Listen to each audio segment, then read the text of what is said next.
watch fans. Now what we're looking at here is a pair of Breitling Chrono-Matic watches from 1969, 1970, possibly 1971 or 2 even. I think the one on the right, the black dial one, is an earlier version, earlier model.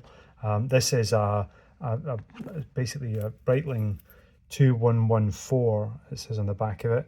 Now this number isn't so much anything to do with the movement that's inside, it's more the style of the case. So the 2114 has this cushion case style where the bracelet or the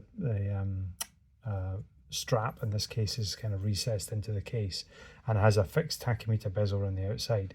Now inside of this one is a caliber 11 Breitling Chrono-Matic movement. So this was shared in development terms with Buren, Hamilton, Hoyer, Breitling, and then the chronograph module was from Dubois Duprat, and they basically assembled what they were hoping was going to be the world's first automatic chronograph.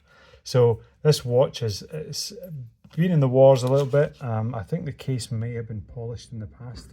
Difficult to be certain really, but it looks a little soft. I'd have expected the case lines here to be a bit crisper than they are, but maybe that's just wear over time.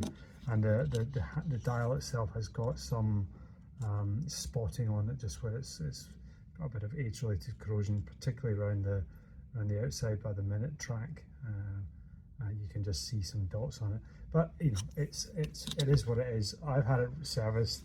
I had the hands repainted, so they were looking pretty grotty, and right at the bottom of the hand, it's open, and a lot of the lumen fallen out of the previous ones. So I had that sorted out, and it was serviced by Mitka and Gabritzen a couple of years ago, and it runs really well. So this is a great watch, really like it. I really like these straps as well. So this is a Gekota I think it's called a Radford racing strap. These are about £40 or thereabouts, but a very, very comfortable strap.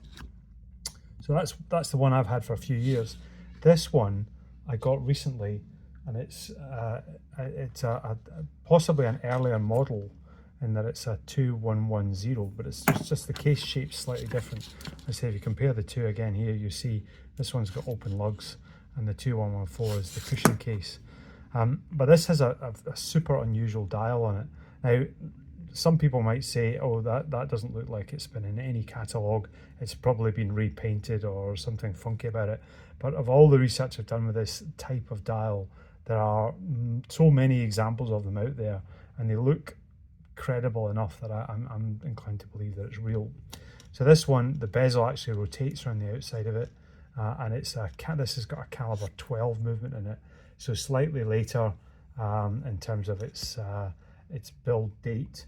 The caliber 12 was really just an updated version with slightly strengthened components in various parts, and in this particular example here, it's being serviced. There's a kind of sticker thing on the back of the case to stop it getting worn and so on, and again similar or exactly the same Gekota strap on it.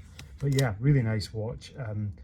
I've seen a few examples of this one where it's a black dial but with the same dial layout on it, and there's a couple of them are PVD in cases, so they're black anodized cases, 2114 and also 2112 case styles.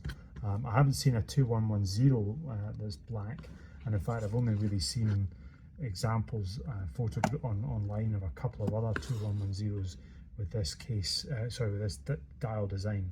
But anyway, I really like this. White dials aren't usually my thing, but in this case it's an absolute cracker.